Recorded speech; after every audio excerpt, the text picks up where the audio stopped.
அன்பான விடியல் இணைய தொலைக்காட்சி நேயர்களே, நமது நிகழ்ச்சிகளில் அடுத்து வரும் நிகழ்ச்சி இன்றைய சிறுகதை. இன்றைய சிறுகதையை வழங்க வருபவர் திரு சரவணன் அவர்கள், ஆசிரியர். அவர் 2 நண்பர்கள் என்ற கதையை இன்று நமக்கு தருகின்றார். வாருங்கள், அவர் கூறும் கதையை கேட்போம்.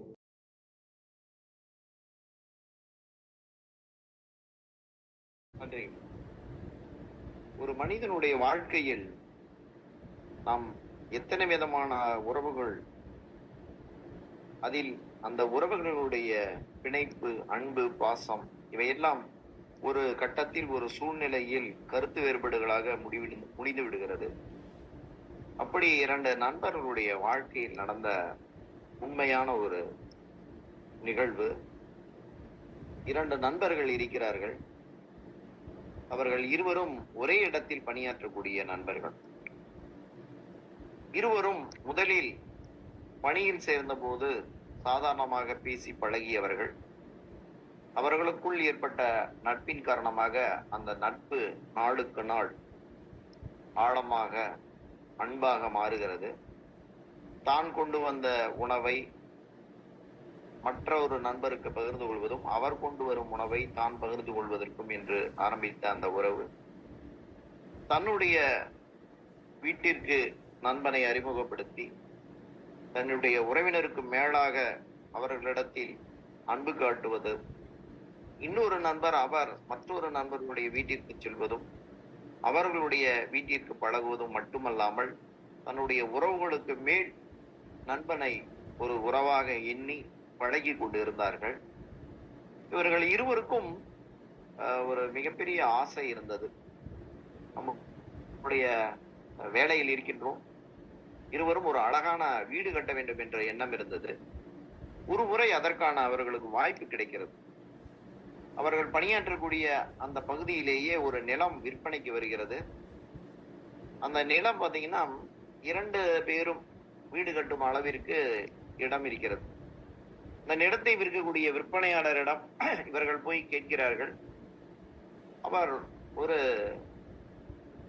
கட்டளை இடுகிறார், நிபந்தனை விதிக்கிறார். என்ன நிபந்தனை என்றால், இருக்கக்கூடிய நிலத்தை நான் பிரித்து விற்க மாட்டேன், இருப்பதை அப்படியே தான் நான் விற்பேன் அப்படி என்று சொல்கிறார். இவர்கள் இருவரும் நண்பர்கள் அல்லவா? நண்பர்கள் இருவரும் சரி, நாம் இருவரும் சேர்ந்து வாங்கி அதை சரிசமமாக பிரித்து கொள்ளலாம் என்று முடிவெடுத்து இருவரும் சேர்ந்துதான் அந்த நிலத்தை வாங்குகிறார்.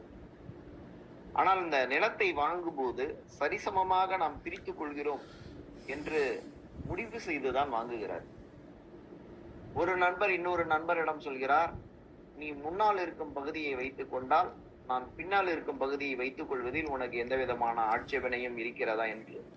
இல்லை இல்லை, முன்னால் இருப்பதை நீயே வைத்துக்கொள், பின்னால் இருப்பதை நான் வைத்துக் கொள்கிறேன் என்று முதலில் அவர்கள் தீர்க்கமாக மனதார ஏற்றுக்கொண்டுதான் அந்த நிலத்தை வாங்குவதற்கு ஒப்புக்கொண்டு நிலத்தையும் வாங்குகிறார்கள். நிலத்தையும் சரிபாதியாக பிரித்துக் கொள்கிறார்கள். இங்கேதான் ஆரம்பிக்கிறது சிக்கல். என்ன சிக்கல் என்றால், நிலத்தினுடைய முன்பகுதியில் இருப்பது சாலையின் ஓரத்தில் ஒட்டி இருக்கக்கூடிய இடம். இவர் வாங்கி இருப்பதோ பின்பகுதி. அந்த பின்பகுதிக்கு சற்று வசதிகள் குறைவு. அதாவது அவர்கள் வாங்கிய இடத்தினுடைய அந்த அமைப்பை பார்க்கும்போது பின்னால் இருக்கக்கூடிய இடம் பார்வைக்கு தெரியாது. அவர்கள் உறவினர்களை அழைத்துக் கொண்டு அந்த பின்னால் வாங்கியவர், நான் புதிதாக வீடு வாங்கியிருக்கேன், இது நிலம் வாங்கியிருக்கிறேன், இங்குதான் நான் வீடு கட்டப் போகிறேன் என்று அழைத்து வந்து காண்பிக்கிறார். அப்பொழுது வந்தவர்கள் சும்மா இருக்கிறார்களா? இருவரும் சமமாகத்தானே பணத்தை முதலீடு செய்து வாங்கியிருக்கிறீர்கள், உங்களை உங்கள் நண்பர் ஏமாற்றி விட்டார். அவர் முன்பகுதியில் வசதியான இடத்தை அவர் தேர்வு செய்து உங்களை நம்ப வைத்து ஏமாற்றி விட்டு வாங்கிவிட்டார். நீங்கள் பின்பகுதியில் வாங்கிவிட்டீர்கள். இந்த பின்பகுதியில் அடிப்படை வசதி, நீங்கள் வீடு கட்டினாலும் உங்கள் வீடு இருப்பதும் தெரியாது, உங்களுக்கு எந்த ஒரு வசதியும் உங்களால் செய்து குடியிருப்பதற்கான சூழ்நிலையும் இல்லை என்று அங்கே அவர்கள் உறவினர்கள் கூறியது. அப்பொழுதும் அவர் பெரியதாக எடுத்துக்கொள்ளவில்லை.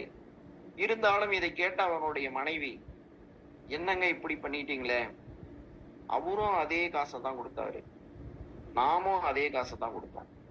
ஆனா உங்க நண்பராக இல்லாமல் நமக்கு துரோகம் செய்து விட்டார் என்று அவருடைய மனதை கலைத்தவர்.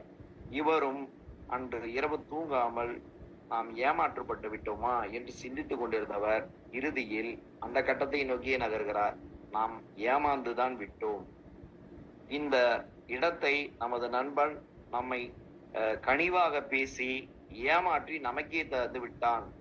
முன்பகுதியை தராமல் பின்பகுதியை தந்து விட்டான். முன்பகுதியில் அவன் வசதியோடு வாழுவதும் நாம் வசதி இல்லாமல் வாழ்வதுமாக நமக்கு துரோகம் செய்து விட்டான் என்ற எண்ணம் அவருக்கு மனதில் வந்து விட்டது.